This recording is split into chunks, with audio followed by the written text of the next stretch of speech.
चलिए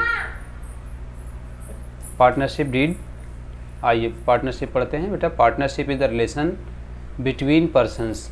पार्टनरशिप क्या है? एक रिलेशन है लोगों के बीच में। मान लीजिए एक पर्सन ये है ए और ये सेकंड पर्सन है बी, इनके बीच में एक रिलेशनशिप इस्टेब्लिश हो रहा है। भाई हम दोनों आइए जॉइंस हैंड टुगेदर, हम लोग एक साथ में अपना हाथ मिलाते हैं और बिज़नेस को कैरी ऑन करते हैं, आगे ले चलते हैं, ठीक है ना। तो यही कहते हैं कि पार्टनरशिप क्या है? It is a relation between persons who have agreed, जो तैयार होते हैं या सहमत होते हैं, to share the profits or loss of a business, या तो वो प्रॉफिट को बिज़नेस में शेयर करने के लिए रेडी होते हैं।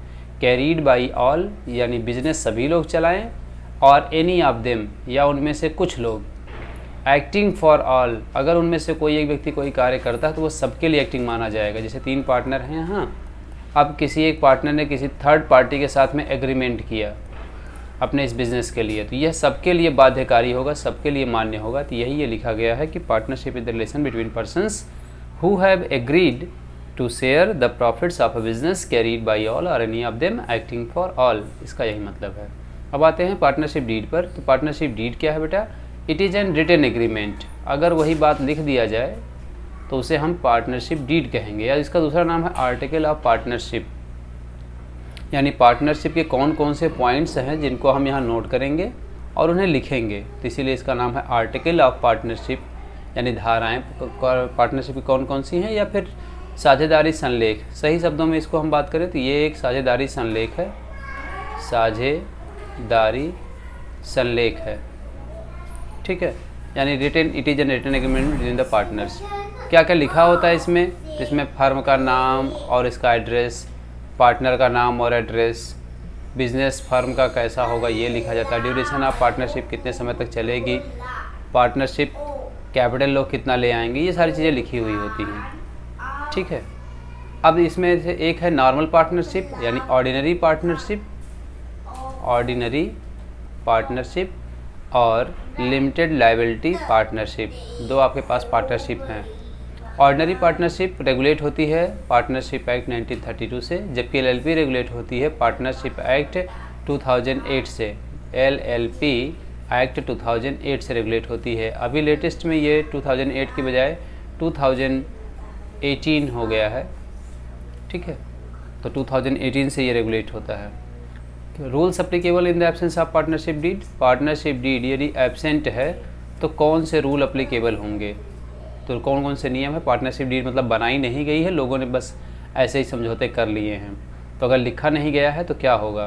तो पहली चीज़ है कि इसमें इंटरेस्ट ऑन कैपिटल ये दिया ही नहीं जाएगा पार्टनर्स को, क्योंकि इसके पीछे का रीज़न ये है कि जो उन्होंने कैपिटल लगा रखा है उसके बदले में उन्हें रिटर्न के रूप में प्रॉफिट मिल रहा है।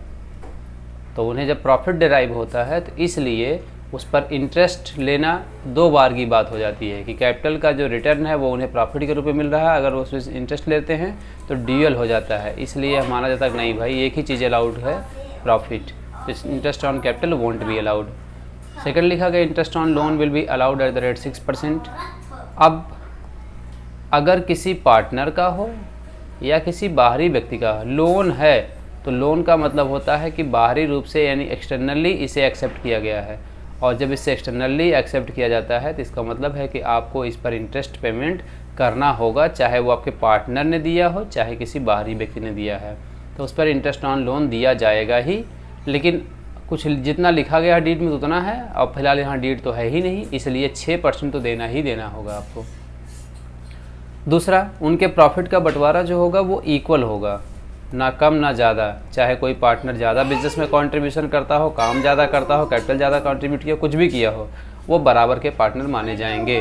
तो profits and loss will be shared equally. Salary and commission won't be allowed. ना किसी पार्टनर को काम करने के बदले में सैलरी मिलेगा और ना ही कोई कमीशन मिलेगा, क्योंकि जो ये काम कर रहे हैं उस काम के बदले में उन्हें प्रॉफिट के रूप में ही डिराइव हो रहा है, इसीलिए उन्हें सैलरी और कमीशन भी नहीं दिया जाएगा। फिर है इंटरेस्ट ऑन ड्राविंग। अगर कोई पार्टनर अपना कैपिटल ले आया था, उस कैपिटल में से कुछ पैसा निकाल लेता है, अगर वो पैसा निकाल लेता है तो उस पर इंटरेस्ट काहे का चार्ज करेंगे आप? वो तो पैसा उसी का है ना अल्टीमेटली, इसलिए interest on drawing won't be charge from the partner. तो ये उनसे पार्टनर से नहीं लिया जाएगा। तो ये कुछ बेसिक रूल्स हैं कि अगर पार्टनरशिप डीड एब्सेंट है, कुछ नहीं लिखा है, तो ये सारी चीज़ें रूल्स लागू होंगे। अगला है फाइनल अकाउंट्स। जब हम बनाते हैं तो उसमें मैन्युफैक्चरिंग अकाउंट, ट्रेडिंग अकाउंट, जिसमें हमें ग्रॉस प्रॉफिट या फिर ग्रॉस लॉस का पता चल पाता है। दूसरा हम बनाते हैं प्रॉफिट एंड लॉस अकाउंट, जिसमें हमें नेट प्रॉफिट और नेट लॉस मिलता है। तीसरा बनाते हैं प्रॉफिट एंड लॉस एप्रोप्रिएशन, जो आपके इस 12th का सिलेबस है। 11th में आप इतनी चीज़ों को पढ़ चुके थे, 12th में आपको ये चीज़ें अलग से बनानी पड़ेंगी। इसका कुछ लोग नाम रखते हैं एडजस्टमेंट अकाउंट या रिवैल्यूएशन अकाउंट भी कुछ लोग इसको कहते हैं कि भाई हमने इसे कर लिया है। और हम एक बनाते हैं बैलेंस शीट, तो जनरली इसका नाम profit and loss appropriation account या profit and loss adjustment account लिया जाता है। Sometimes someone is called it is an revaluation account. Okay, next आते हैं fixed capital account method, fluctuating capital account method. दो मेथड हैं आपके पास अकाउंट्स को मेंटेन करने के, या तो fixed capital account method use किया जाए या फिर फ्लक्चुएटिंग।